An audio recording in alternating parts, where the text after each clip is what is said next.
Today we tell about another important American river, the Missouri. It is the longest river in the United States.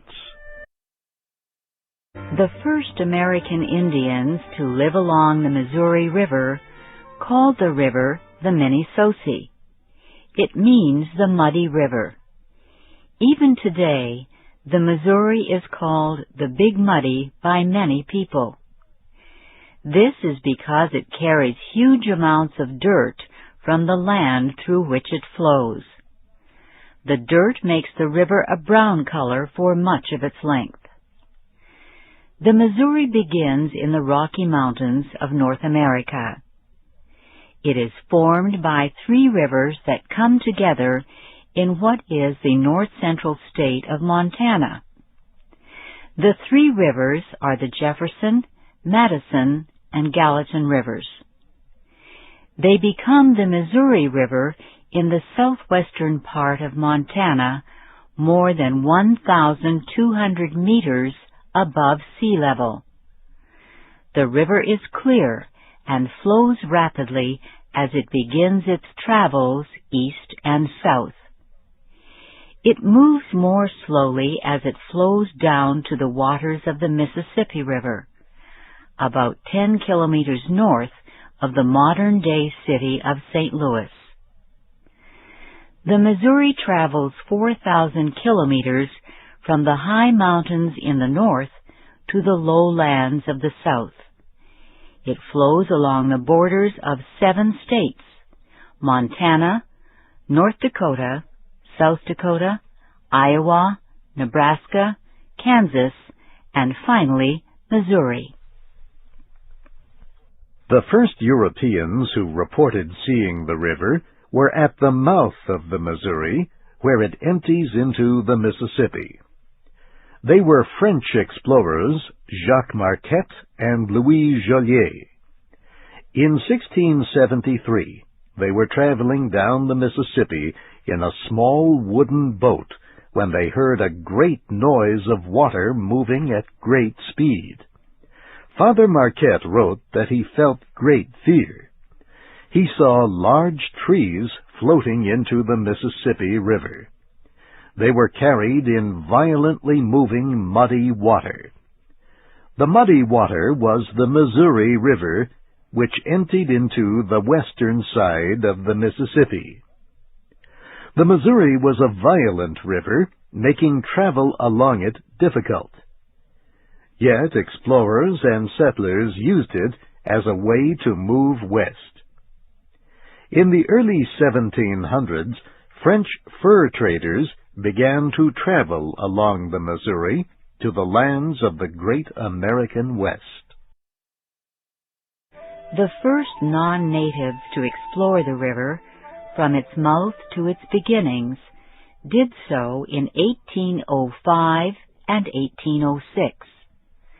President Thomas Jefferson sent Meriwether Lewis and William Clark to explore the area.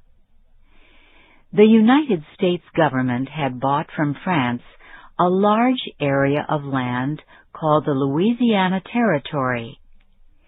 This land extended from the Gulf of Mexico northwest to the Pacific coast. The story of Lewis and Clark's travels up the Missouri River and on to the Pacific Northwest is one of the great stories of American exploration. President Jefferson sent the two men to explore the little-known river to learn all about the land on both sides of it. Lewis and Clark completed the trip in 2 years. The explorers were the first Americans to cross the Missouri lands to the Pacific Northwest. Lewis and Clark brought back to Washington a detailed report about the plants, trees, animals, and climate they found on their travels. Many different scientists have long studied these facts. The two men also returned with a lot of information about the different Indian nations of the West. Since then, the Indian names have become well known through the many stories and books written about them. The Mandans, the Nez Perce, the Sioux, the Blackfeet, the Chickasaws, the Pawnees, and the Crows were some of these nations. Most of the Indians Lewis and Clark met along the way were a great help to them. One of the most famous was a woman named Sacagawea. She was a Shoshone Indian who had been captured by the Mandan tribe. The two explorers knew that the Shoshone Indians, who lived near the Rocky Mountains, had good horses. Since the two explorers began their trip, they had been traveling up the Missouri River by boat. They knew that they would need horses to help them in the next part of their exploration over land. So Lewis and Clark took Sacagawea with them. She could help them deal with the Shoshone tribe when they left the river and crossed over the tall, rough mountains. Today, the image of Sacagawea is on the American dollar coin. It honors her part in helping Lewis and Clark explore what became the western United States. Soon after Lewis and Clark explored the territory, settlers began moving west along the Missouri River. They began their western travels on boats that took them from St. Louis to either Kansas City or St. Joseph in western Missouri. Then they took wagons to Oregon and California on the coast of the Pacific Ocean. It was the Missouri River that started them on their way to new homes in new lands. A large part of the river became the border between two kinds of land and two ways of life. On the east side were beautiful woodlands and lakes. On the west side were great open plains, stretching all the way to the high western Rocky Mountains. The two sides of the river were different when the first European explorers traveled the Missouri. On the east side of the river, the explorers found Indian woodsmen living in tents hidden among trees. These tribes hunted deer. They fought their enemies by surprise attacks from hidden places. On the west side of the river, the explorers found strong Indian buffalo hunters and fighters on horses. These Indians attacked out in the open and wanted no cover to protect themselves, only the backs of racing horses. There are similar differences today. On the eastern side of the Missouri are farms and tall corn. On the western side are horses and cows and cowboys.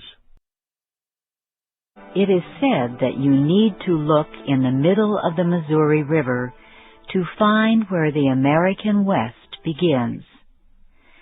The state of Missouri is in the center of the United States. It is named after the great river that flows from west to east through its center. The city of Independence is in the western part of the state. It is considered the geographical center of the continental United States. One of the city's most famous citizens was Harry Truman, who was the 33rd President of the United States. He was president from 1945 until 1953. When he left office, Truman returned to his home in Independence on the shores of the Missouri River. For many years after Lewis and Clark's exploration, only fur traders used the river to carry the goods they wanted to sell.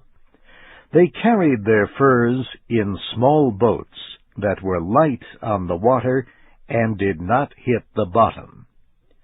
Beginning in 1830, the American Fur Company began to use steamboats to carry goods up and down the Missouri. This trade began to disappear in 1859.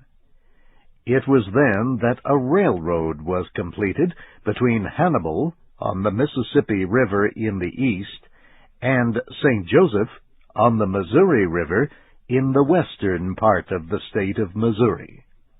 It was easier to move goods and people by train. After World War II ended, the United States government approved a major plan to develop the areas along the Missouri River. The plan included flood control and development along the river. Now a series of 6 huge dams in the middle area of the river control the flow of the Missouri. More than 100 smaller dams are on smaller rivers that flow into the Missouri. The dams contain the water from the melting snows in the north. They reduce the flooding that once happened downriver almost every spring. Today, the once wild river is controlled. Boats continue to carry goods and people up and down the Missouri River as they have for centuries.